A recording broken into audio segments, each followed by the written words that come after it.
The bad guy is always the most fun. Always say you get to start the fire, you know, you walk in through the front door and throw a chair through a window and kiss the girl and burn the house down. I get to do all the fun stuff. Typecasting is the double-edged sword that could make or break your entire career in the entertainment media industry. Just to give you an example of how much people want to peg you, they didn't want to see me for Daniels. Oh, really? Yeah. On The Wire? On The Wire. Because I had just played 2 drug addicts in a row.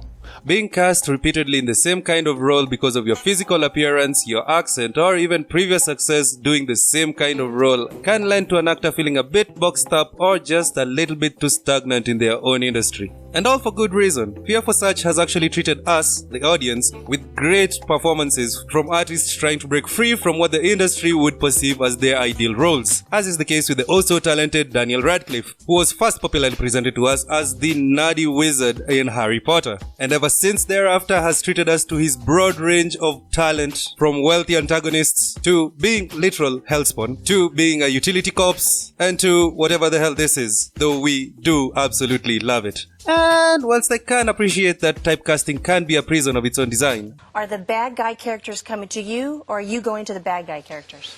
Probably a bit of both, you know. Some actors just own a role. They're born for it, molded by it. Which is kind of the crux of this video, where we discuss the filmography of South Africa's very own Arnold Vosloo, a man of vast talent and acting prowess which can be seen throughout his filmography. However, throughout my lifetime I have come to appreciate this man as one of Africa's, and it can be argued Hollywood's, best villains. And as always on this channel, making that bold statement with proof, cause the whole world has to answer right now just to tell you once again who's bad.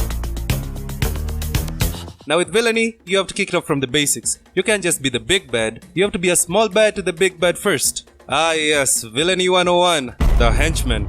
The Henchmen, while secondary antagonists, are still technically villains in their own right. And of course Vosloo, being a villain extraordinaire, has had his own fair share of being a henchman, with roles such as Francois Mollet from the spy action comedy film Agent Cody Banks, being the right-hand man of the main antagonist Dr. Brinkman, and with this being an action comedy with a child actor in the protagonist role, sees his menace tuned a bit to the lower end, ultimately delegating him to the role of the more hands-on yet bumbling failure of a henchman who is often outdone and outsmarted by the child spy. On the flip side, there is the role of Agent Vincent Smith, who despite leading his own team still fits the bill for henchman and takes up the mantle of secondary antagonist of Chuck Season 2. Now, despite his more serious take on this role compared to the last, an air of ridiculousness still exists in its execution, being that in his 3 appearances in this series he is shot, poisoned, shot again, smashed between a door, run over by a Dodge Challenger, and blown up by a drone, all of which he has somehow managed to survive in one way or the other.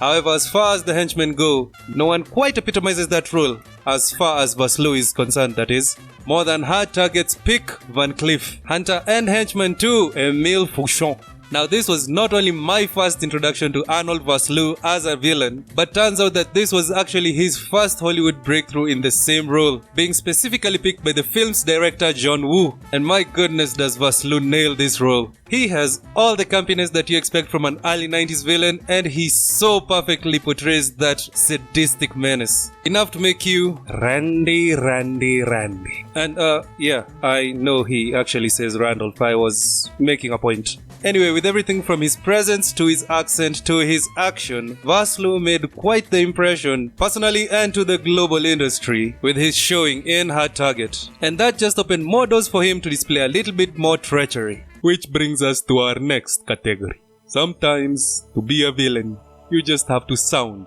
like a villain. Pardon my poor Russian accent as well as this rather lacking British one. However, it has been noticed as quite a trend in Hollywood that most of their villains do have a foreign accent. Yeah, I can't keep up any of these terrible impersonations. Luckily for Vosloo though, he has his own deep African accent that several productions have used to their advantage, especially when casting 4 villain characters. When you crush an ant beneath your foot, do you feel remorse?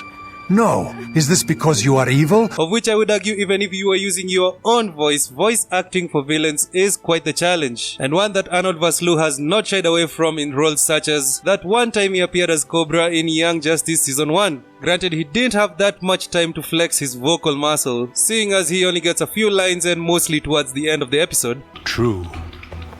But sometimes, even a god must stoop to conquer.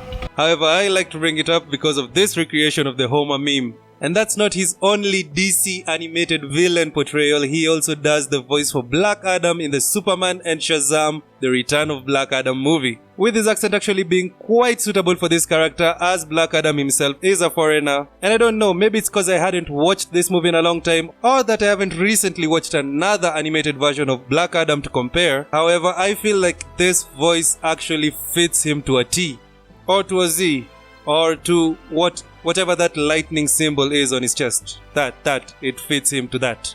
Something that I did uncover though that I had no idea about before is that Arnold Vosloo has actually voice acted in a game, and this is in John Woo Presents Stranglehold, a third-person action shooter that is actually the spiritual successor to the hard-boiled movies by John Woo. And despite having not played this game, I do feel a bit of Max Payne, maybe Sleeping Dogs kind of vibes about it. Anyway, that's besides the point. In this game, Vosloo actually voice acts the character of a Russian mafia leader and the secondary antagonist to the game, Damon Zakharov. Unfortunately, having not played this game, there is little information I have for you, so I will move you on to the next category.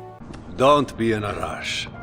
The Nemesis, aka the protagonist's pain in the ass. These kinds of villains are set up as long-standing rivals or arch-enemies to the protagonist, such as Zartan to the G.I. Joes, who is portrayed by Vosloo in Stephen Sommers' G.I. Joe The Rise of Cobra, as well as its sequel G.I. Joe Retaliation. However, in the second one he disguises himself as the president, so he's technically Jonathan Pryce, playing as Arnold Vosloo, playing as Jonathan Pryce, who is the president. Long story short, Zartan, whether as Vosloo or as Pryce, still maintains his Nemesis nature towards the G.I. Joes. The Nemesis can also be achieved by mirroring the character traits of the protagonist to those of the antagonist, having them either share these characteristics or having them be directly opposed to each other. One such example of this from Vosloo's filmography comes in the shape of Habib Marwan, who is the main antagonist for the 4th season of 24. Marwan actually being set up to be Jack Bauer's foil in intellect, cunning, wisdom, and I would argue patriotic allegiance. Granted, each has their own distinct sovereign to give their allegiance towards. With a well-crafted character and Vosloo's experience and prowess in giving his villains a bit of nuance, the clash between Habib Marwan and Jack Bauer created a palpable conflict that made 24's 4th season great TV.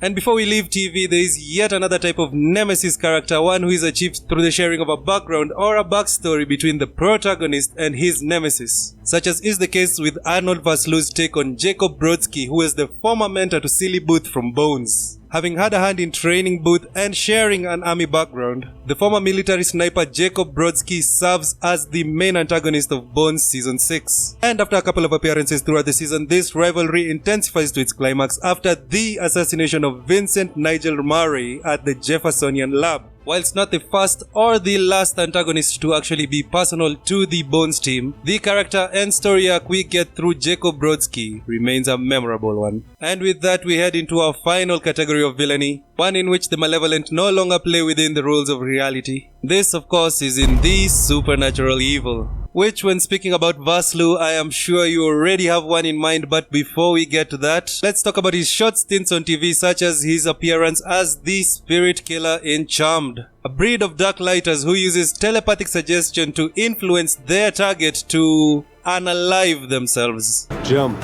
Alongside that, there is Vosloo's singular episode appearance in the TV series Grimm, where he plays the character of Jonathan Wilde, who is in actuality a manticore, which is this half-lion, half-scorpion-like creature, which I have to say Grimm did manage to make actually look pretty cool. But for as cool as it looks, there is only one iconic supernatural evil that is forever bound to be associated with Arnold Vosloo, and that is in none other than the High Priest Imhotep from The Mummy. Now, Hard Target was a pretty awesome movie in the early 90s, and it did quite a bit in boosting Vosloo's career and his presence in the entertainment industry. However, I would bet my YouTube wages, which currently stand at 0, that his casting as Imhotep in The Mummy is actually the role that propelled his presence globally. Now, credit where credit's due, a lot of praise should actually go to the effects team that used both practical and CGI to make this movie as beautifully horrific as it is. And with that said, in both the original Mummy and its sequel, The Mummy Returns, Arnold Vosloo takes great pleasure in chewing up the scenery whenever he has the spotlight on him. With pretty much no discernible dialogue, he's still able to capture and engage you whenever he's on screen. And I don't know if it's just me, but sometimes when I'm watching this film, you can tell that he is having an absolute blast just being the villain of it.